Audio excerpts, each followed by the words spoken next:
जय हिंद दोस्तों, आप सभी का एफडी क्लासेस में स्वागत है। दोस्तों आज हम राष्ट्रीय अंतर्राष्ट्रीय करंट अफेयर देखेंगे, जिसमें वीकली करंट अफेयर रहेगा। ये सभी इंपॉर्टेंट क्वेश्चन रहेंगे, क्योंकि राष्ट्रीय अंतर्राष्ट्रीय क्वेश्चन भी एग्जाम में आते हैं, इसलिए वेरी इंपॉर्टेंट रहेगा। थोड़ा सा रिवाइज करेंगे। 17 से 25 नवंबर तक इसमें रिवाइज कर रहे हैं, ठीक है दोस्तों। तो याद रखिए वीकली करंट अफेयर ग्रुप में इसमें 17 से कब, तो ध्यान देंगे 17 से 25 नवंबर तक ये रिवाइजिंग क्वेश्चन है। वेरी इंपॉर्टेंट रहेगा ये भी, क्योंकि रिवाइज करना जरूरी है। देखिए पहला क्वेश्चन, देश की पहली डिजिटल जनसंख्या घड़ी का शुभारंभ कहाँ किया गया है। ये पहला क्वेश्चन है, वेरी इंपॉर्टेंट क्वेश्चन रहेगा, ध्यान देंगे।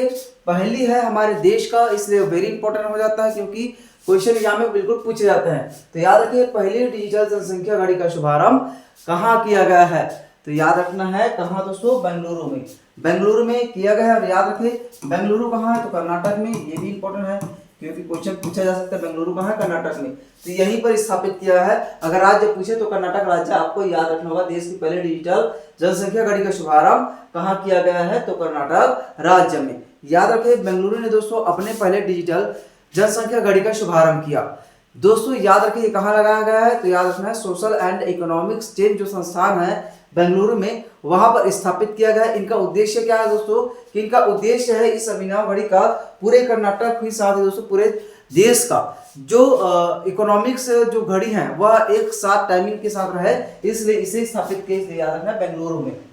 नेक्स्ट क्वेश्चन, हाल ही में जारी 2024 हेनले पासवर्ड सूचकांक में भारत कितने स्थान पर है। अब याद रखिए ये अक्टूबर का है, अक्टूबर मंथ का, इसलिए थोड़ा सा याद रखें अक्टूबर मंथ में जारी हुआ है। याद रखें 2024 हेनले पासवर्ड सूचकांक में भारत कितने स्थान पर है, क्योंकि ये भी क्वेश्चन इंपॉर्टेंट है, क्योंकि जो इंडेक्स है उससे भी एग्जाम में क्वेश्चन पूछे जाते हैं। याद रख रहे हैं दोस्तों, हेनले पासवर्ड इंडेक्स जारी किया किसके द्वारा, तो यूनाइटेड किंगडम स्थित हेनले एंड पार्टनर्स फर्म के द्वारा यह जारी किया जाता है। कहाँ, यूनाइटेड किंगडम में जो स्थित है हेनले पासवर्ड जो फर्म है वहां पर से स्थापित माफ करना जारी किया जाता है उसके द्वारा। याद रखना है सबसे पहले स्थान पर, ठीक है। जल्दी जल्दी रिवाइज करेंगे, क्योंकि इसे हम लोग डिस्कस कर चुके हैं पिछले क्लास में, तो थोड़ा रिवाइज के तौर पर जल्दी जल्दी करना है, ठीक है।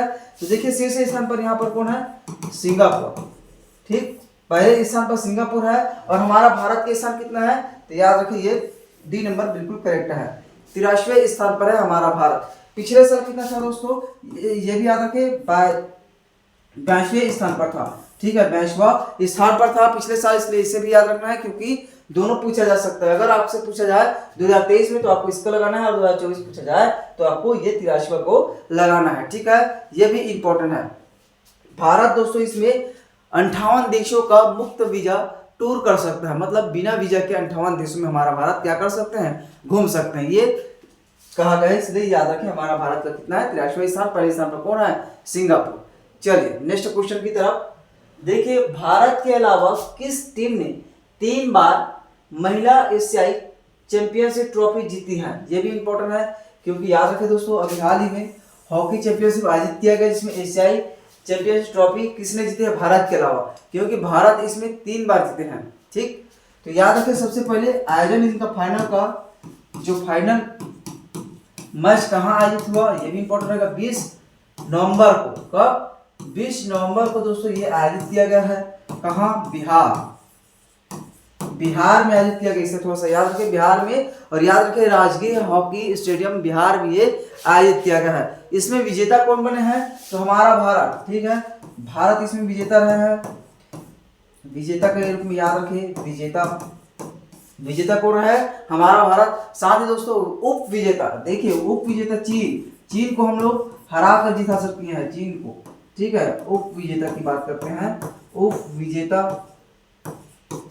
ठीक। उप विजेता कौन है, चीन। हमने हमारा देश किसको हराया है, चीन को हराकर हमने जीत हासिल की, इसलिए याद रखें दोस्तों।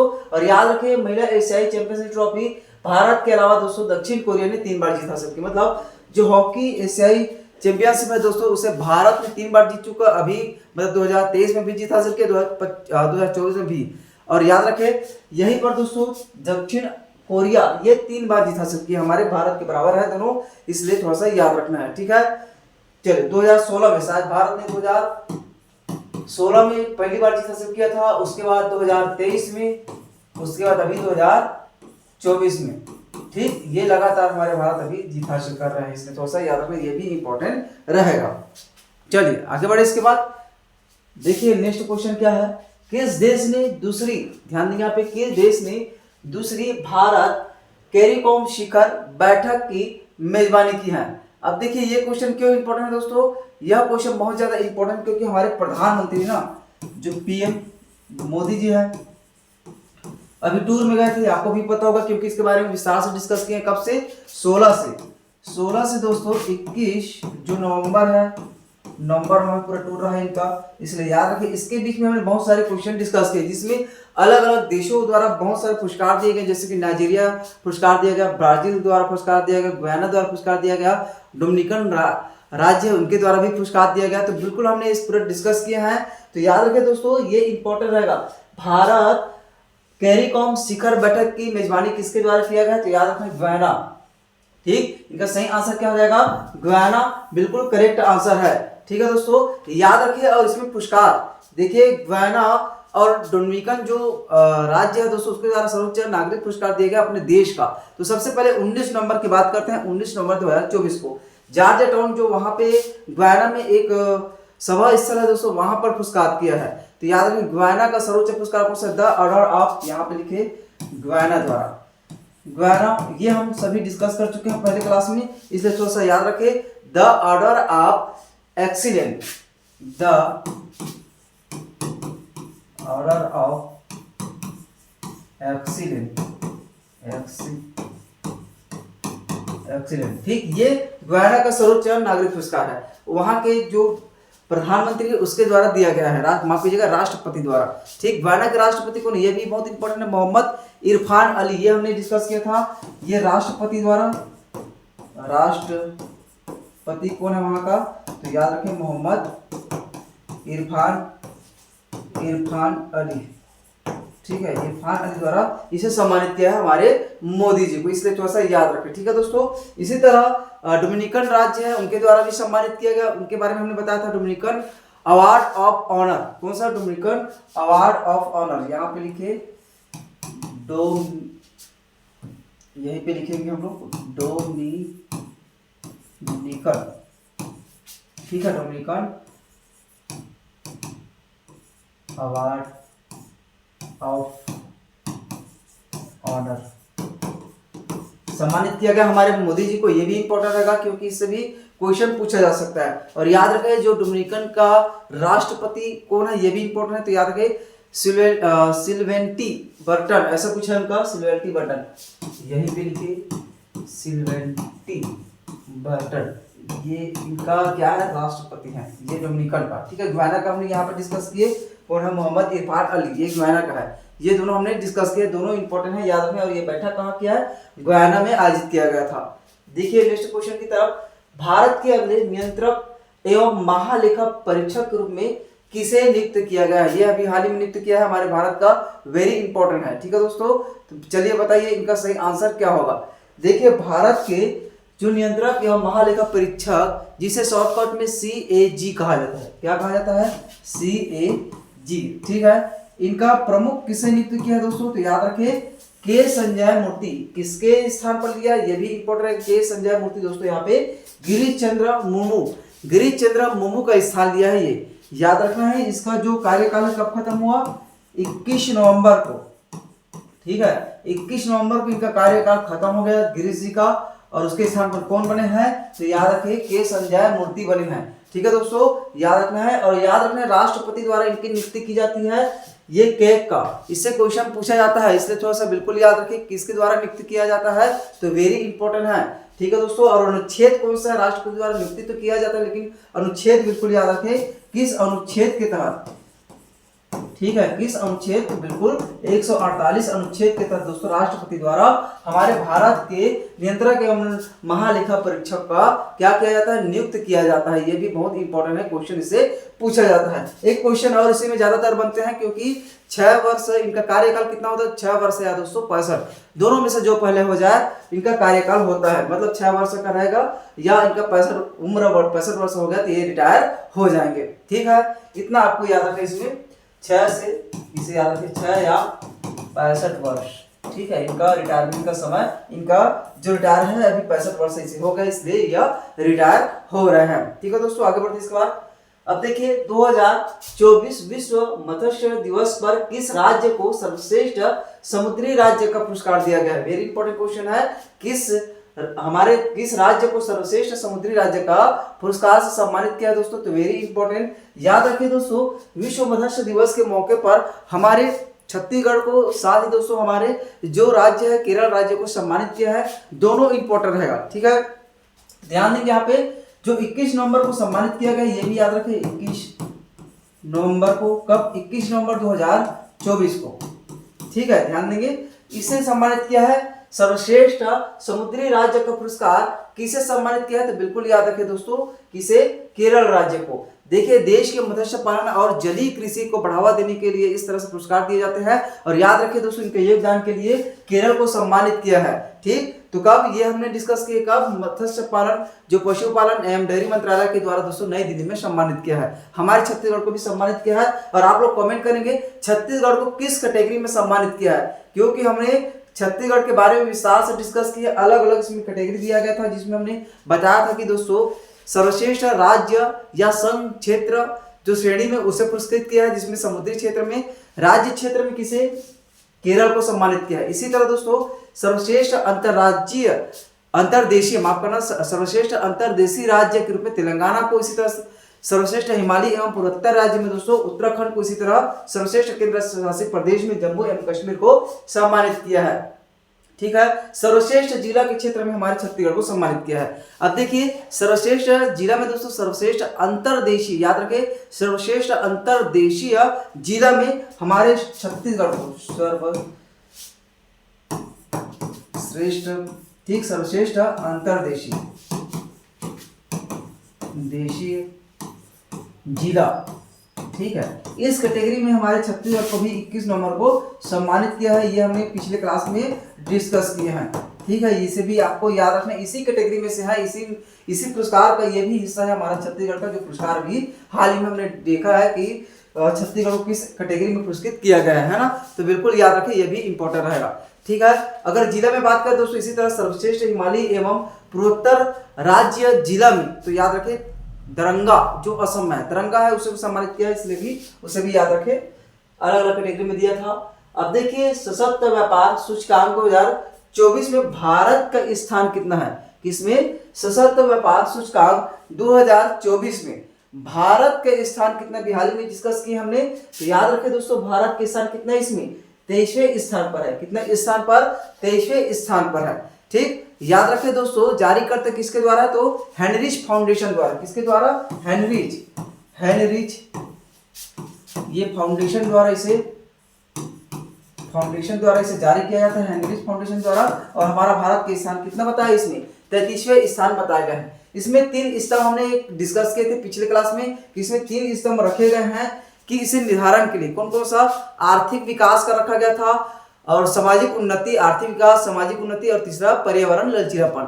ये तीनों पॉइंट को आपको याद रखना था, क्योंकि क्वेश्चन इसमें पूछा गया था कि सशक्त व्यापार सूचकांक में 3 आधार स्तंभ बताइए, है ना, सूचकांक के लिए। तो 3 आधार स्तंभ आपको याद रखना होगा, कौन सा? आर्थिक विकास, सामाजिक उन्नति और पर्यावरण लचीलापन को। ठीक है, इसके बाद दोस्तों याद रखना है, इसमें सशक्त व्यापार सूचकांक में पहले स्थान पर कौन है? ये भी इंपॉर्टेंट है। तो न्यूजीलैंड, ये हमने डिस्कस किया था, न्यूजीलैंड हमने बताया था पहले स्थान पर ये है।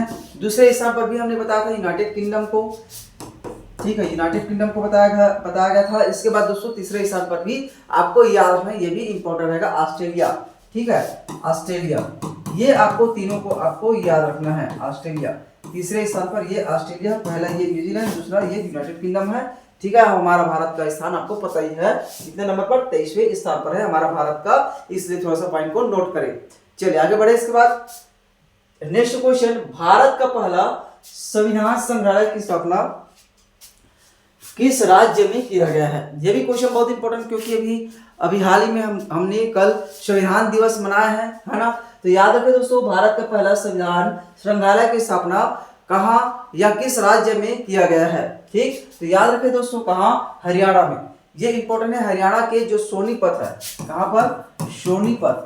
सोनीपत पे स्थापित किया है, इसे याद रखें, क्योंकि भारत का पहला संविधान संग्रहालय होने वाला है, जिसका उद्घाटन किसके द्वारा किया गया? हमारे जो लोकसभा अध्यक्ष है ओम बिरला द्वारा, ओम बिरला द्वारा इसका उद्घाटन किया गया, उद्घाटन समारोह। ठीक है, इसका थोड़ा सा याद रखें, जिसमें दोस्तों संविधान के बारे में जितने भी आर्टिकल है और साथ ही प्रस्तावना सभी को उसमें समाहित किया गया और उनके बारे में अच्छे से बताया गया है, इसलिए थोड़ा सा याद रखें। अगर मौका मिले तो आप यहाँ पर बिल्कुल जाएं। भारत का संविधान संग्रहालय कहाँ है? तो हरियाणा, आपको याद रखना है, सोनीपत में रखा गया है।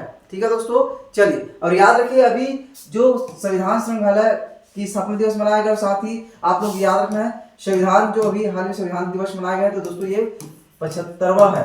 कितने नंबर का? 75वां।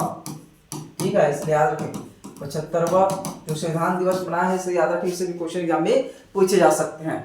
चलिए आगे बढ़ते हैं। इसके बाद देखिए next question, rule of law index 2024 में भारत के स्थान।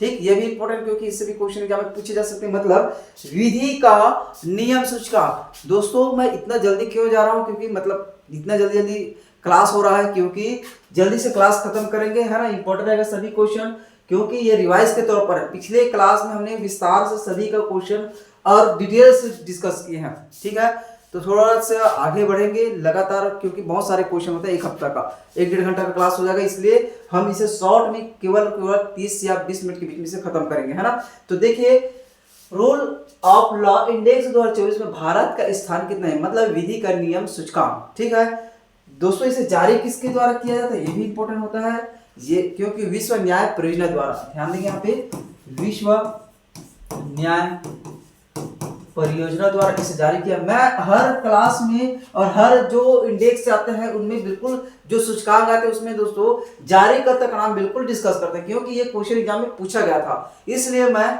हर जो सूचकांक है या जारी करता है उनके बिल्कुल नाम बिल्कुल आपको याद रखना है। विश्व न्याय परियोजना द्वारा इसे जारी किया जाता है। ठीक है, पूरे देश भर के दुनिया भर के देशों में जो कानून की अखंडता की जांच की जाती है, मतलब किस देश का कानून कितना बेहतर है, नागरिकों को कितना सुविधा दिया जा रहा है, नागरिकों के प्रति कितना उदारतापन है, ये सभी उसमें इंक्लूड किए गए हैं। इसके आधार पर इसे जारी किया जाता है, इसके आधार पर इसे बनाया जाता है। ठीक है, इसलिए याद रखें क्योंकि इंपॉर्टेंट रहेगा। अब देखिए इसमें पहले स्थान पर शीर्ष स्थान की बात करते हैं, शीर्ष स्थान पर कौन है, ये भी इंपॉर्टेंट होता है। शीर्ष स्थान पर दोस्तों इसमें डेनमार्क है। कौन है?